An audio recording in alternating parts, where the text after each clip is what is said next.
Well, just a few short months ago, we actually became financially independent and began our dream of retiring early and traveling the world. We sold everything we had, including our house and our car, picked up our backpacks, and walked out the door. So here we are. We're actually right now in León, Spain, walking the Camino de Santiago. But one thing we really needed to understand and take into account when we started our world travel was healthcare. What were we going to do when something inevitably went wrong? Because let's face it, at some point, we're going to need to find healthcare somewhere in the world.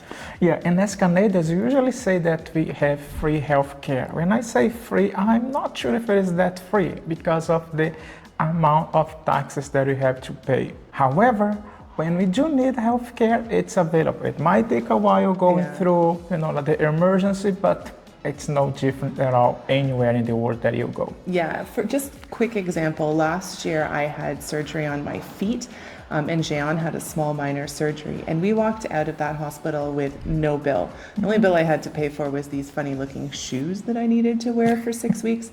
But I mean, $45 at the end of the day isn't that much considering the cost of what a surgery would be out of pocket. So we were very lucky as Canadians. However, we left Canada. And so what are we giving up with healthcare in Canada? Yeah, then that's what we wanted to discuss on this video today. What options do we have and which one do we pick and why we pick it? And what is going to happen in the future. So we're just going to briefly go over what we used to have in Canada. Well, technically we still do have it for this year. However, moving forward, we won't have access to this. Yeah. So in Canada, we have what's called universal healthcare, and this is paid for through taxpayer dollars. So if you ever needed to go and see a doctor, go to the hospital for any reason, you're covered. Yeah, the other one, it depends on each province. Depending on the province that you are in, you might have more days or less days, but in our case, as we live in Ontario, I believe it was 153 days. Yeah, so we need to be in Canada for 153 days in order to be covered under the health plan. Each province is different. I'm not sure if they all require the same or less days. However, there are some different requirements depending on the province, but in Ontario, if we're not there for 153 days, we no longer have this health care. And we're not going to get into whether people like the system or they don't like the system. Like anything, there's always improvements that can be made, but we were very lucky that we never had to worry about those sky-high hospital bills if we needed treatment. That's changing. So what are we going to do moving forward? Well, we basically had two options. We can either use our credit cards, depending on the credit cards that you hold on your wallet, you'll be covered for a few things. And the other option is what we have decided to do. But let's go and talk first about credit cards and the options that you might have. And I guess it really depends on quite a few factors. One, what credit cards you hold. Generally, travel cards are going to come with some sort of health or medical coverage. Depending on the card, it could be determined on a length of period of days. So some are 15 days if you're outside the country, you're covered.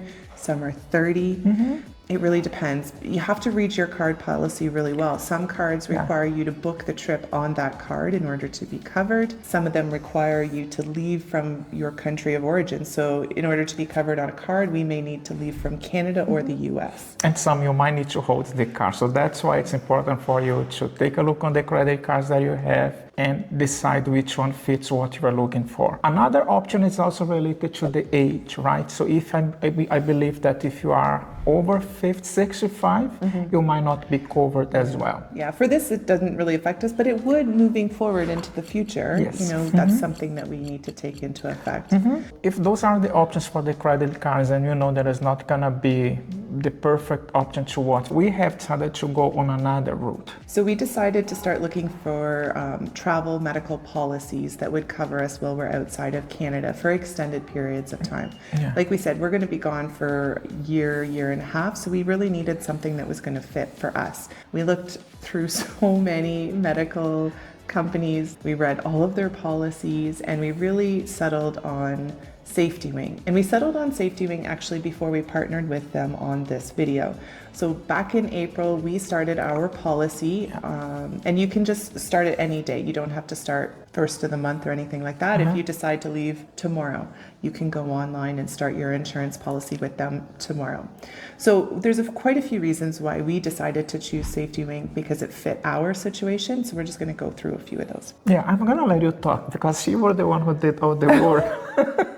It's so easy for me, and I just wanted to say thank you for Christian because she did do a really good job going through every single one and creating, like the pros and cons, and we have decided to go with Safety Wing. Yeah, so the policy, they have a couple policies. The one we decided to go with was their Nomad Travel Health Insurance, and this is a travel medical insurance. And I'm just going to read you sort of Safety Wing's description of this particular policy, and we're going to put it up here on the screen, I believe, just so you can see it.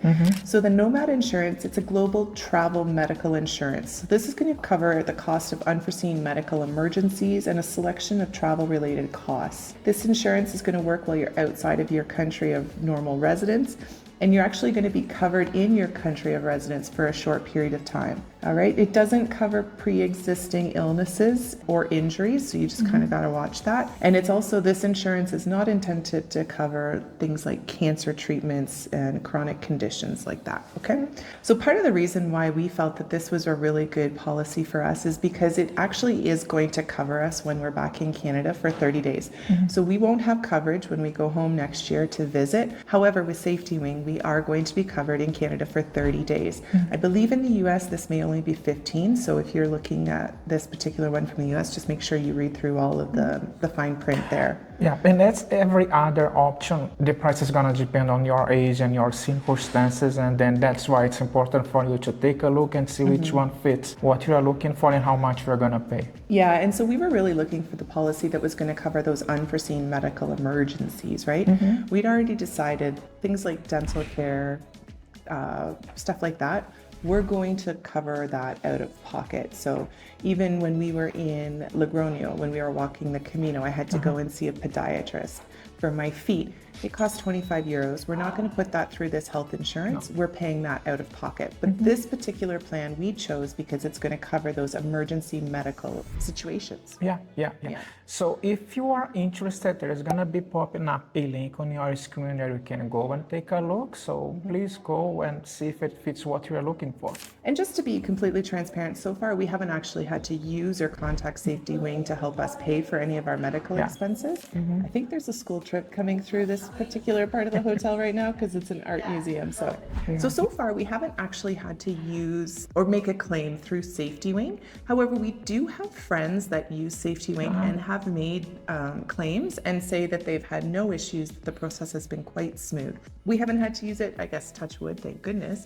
However, we've heard it's a good process. Yeah. If you have any comments or suggestions, please do use the comments below. We are more than happy to share our experience with you.